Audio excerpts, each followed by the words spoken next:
All right, guys, this is a hard one to keep short, but I'm going to do my very, very best. So I'm going to skim through a lot of these slides, but obviously all the details are on there. So if I'm not reading it word for word, I will include the slide presentation. Just make sure you go back and read through it on your own time.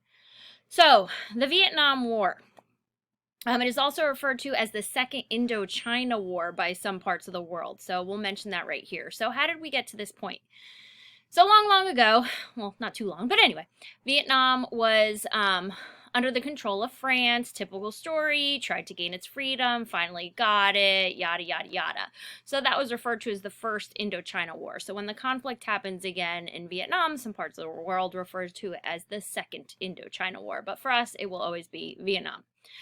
All right, so from then on, we all know the Cold War is kind of looming in the world at this point in time. And so, just as a heads up, what we're talking about with Vietnam has a lot of similarities to what we heard about with the Korean War. So just pay attention to some of the big differences. And if you don't pick up on all of them, the main one you need to note is that during the Korean War, there was kind of a universal support. If you remember, the United Nations backed our support in Korea, whereas the same thing did not happen in Vietnam. We didn't necessarily have the whole world on our side this time around. It was kind of just us. Form your own opinion. So with that, it starts out kind of with this treaty where North and South Vietnam separated themselves after they had achieved their independence. As you may have guessed already, similar to what happened in Korea, North Vietnam went to communism and South Vietnam did not. So with that in mind, eventually North Vietnam wants to kind of unite the two together. And of course, in uniting it, they wanted the entire country of Vietnam to remain communist. So that's, of course, where America gets involved because, not to sound like a broken record, but at this point in history, we were completely against communism. We firmly believed in this domino effect where when one country goes not communist, neighboring countries kind of fall into line with that.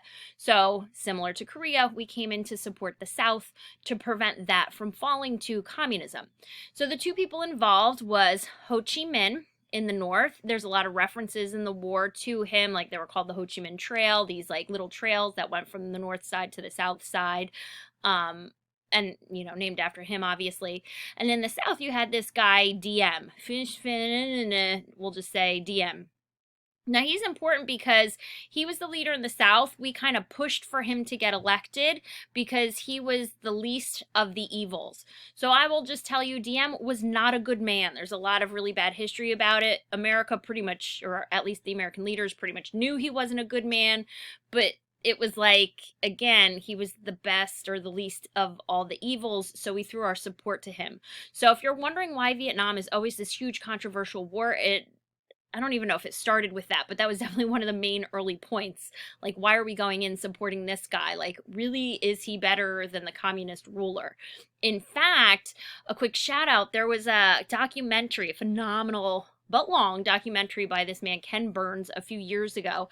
And we always hear the story of Vietnam the way I'm telling it, which is true. North was communist. We don't want North to win, so we supported the South.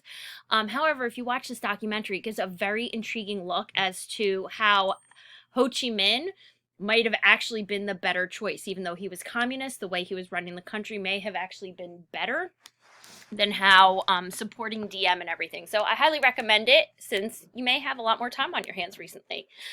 So you're continuing to read what Diem was trying to do as far as the war is concerned. This is really before we were even involved, to be perfectly honest. This was just the conflict between North and South Vietnam. So this conflict is continuing if you're hopefully reading along on the page.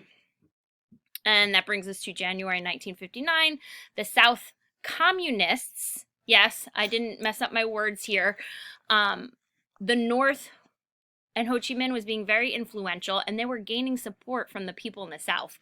So one of the things that make Vietnam so difficult when we get involved is that a lot of people in the South supported the North, which made our supporting the South more difficult. OMG, I hope I'm not completely confusing you. Where's my map so I can be more illustrative? So, before entering the war, the US had already formed an alliance with Vietnam. Both sides had foreign allies. So, again, this looks very similar to things we've already talked about. North was being supported by Soviet Union and China, and then the South was pretty much us. Again, no United Nations. Now, technically, if you look up the long history, there were some other countries kind of in support, but yeah, I say that I almost don't even want to mention it because it's like kind of not even true. It really was just us. So here's that domino effect I had mentioned earlier, the reason why we're coming in on support.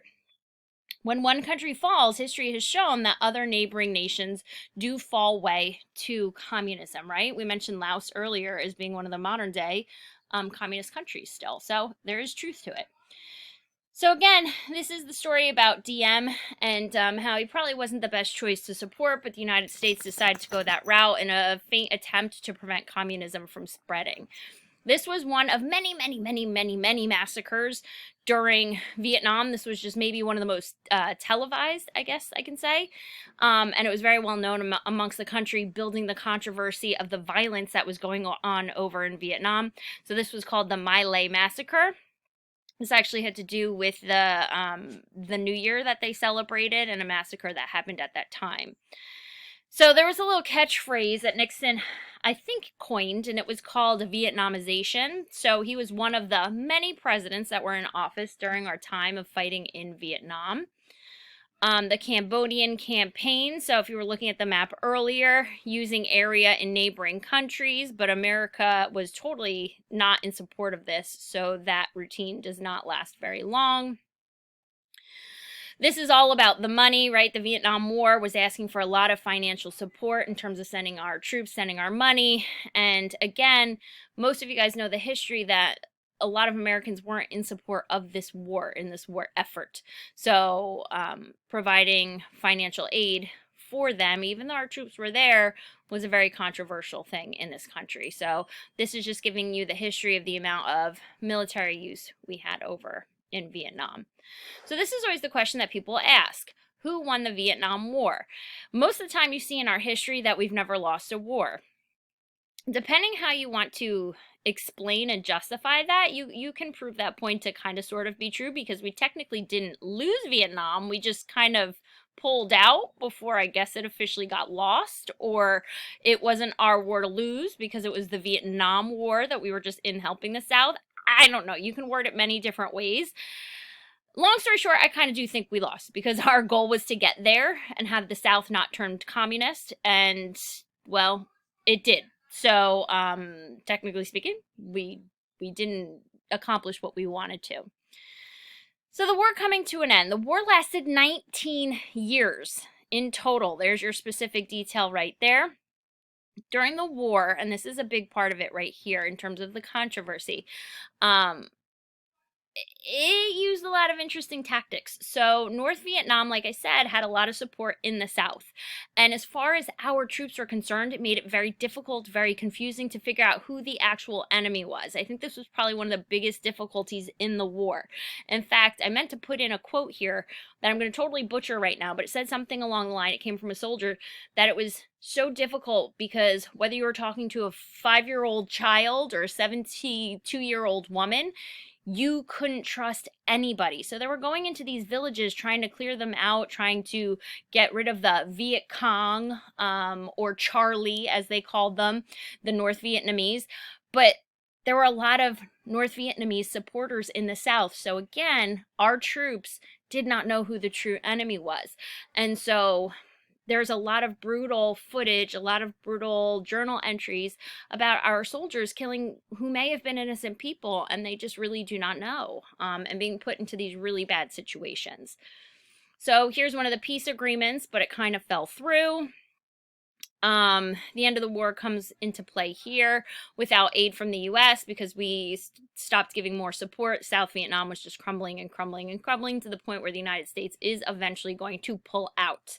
The war wasn't looking good. There was a lot of American hate against the war effort, and eventually the United States will in fact pull out. So the end of the war, 1975. Here's a little bit of an illustration for you.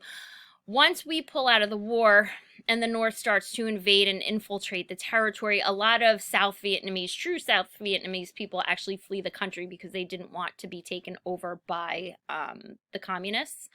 There's also the famous moment of when they take over Saigon. I don't know if anyone's into Broadway, but there's a Broadway show called Miss Saigon. I know Doherty kind of bombarded you guys with the musical renderings of ooh, I'm having a brain fart, of Hamilton last year. So if we were in school right now, I would probably bombard you with some of the music from Miss Saigon because it does a phenomenal job mentioning some of the historical references, particularly this dramatic moment where Saigon gets taken over. So in the end, the United States lost about 2 million soldiers.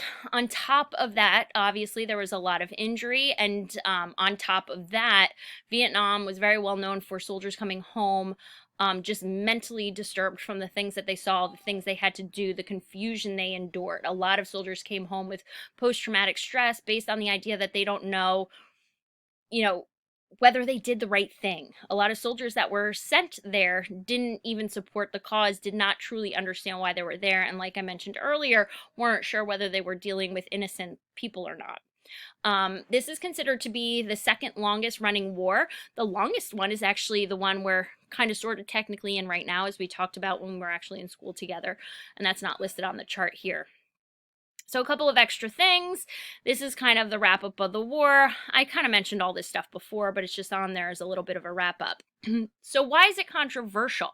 This is just a couple of things I want to throw at you because we all know that name, Vietnam. Like I mentioned earlier, like Korea almost gets ignored sometimes because people talk about Vietnam. So my one reason is I think it's because of television. People were watching this on the nightly news for the first time ever. It's the first time on a daily basis. People are being bombarded with images and live video footage of what was going on there.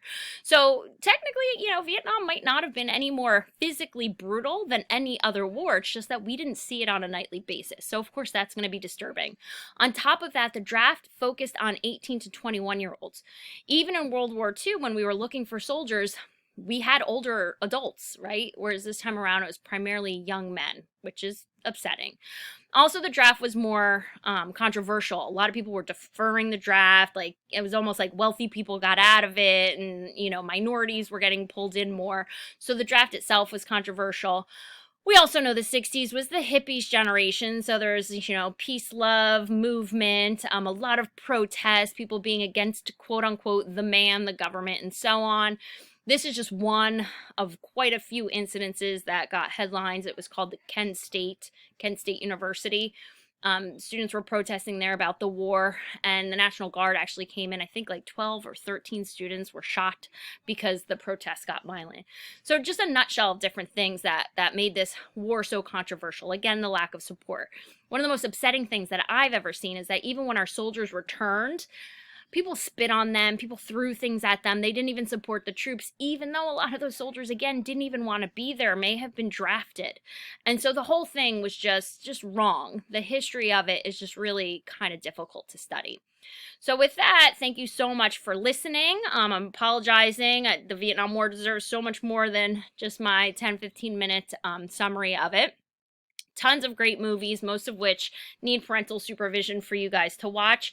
A somewhat more innocent one would be Good Morning Vietnam.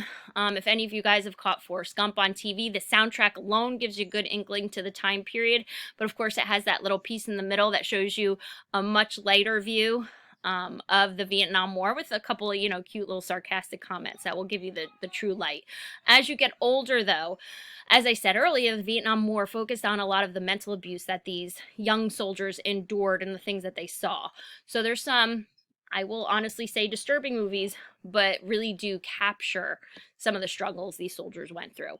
So there's your Vietnam War, guys. Thank you for listening. And that's it for today. Tomorrow, I believe we are going to go to Washington, D.C. together. So pack your snacks, get your rest so we can enjoy that time. Bye-bye.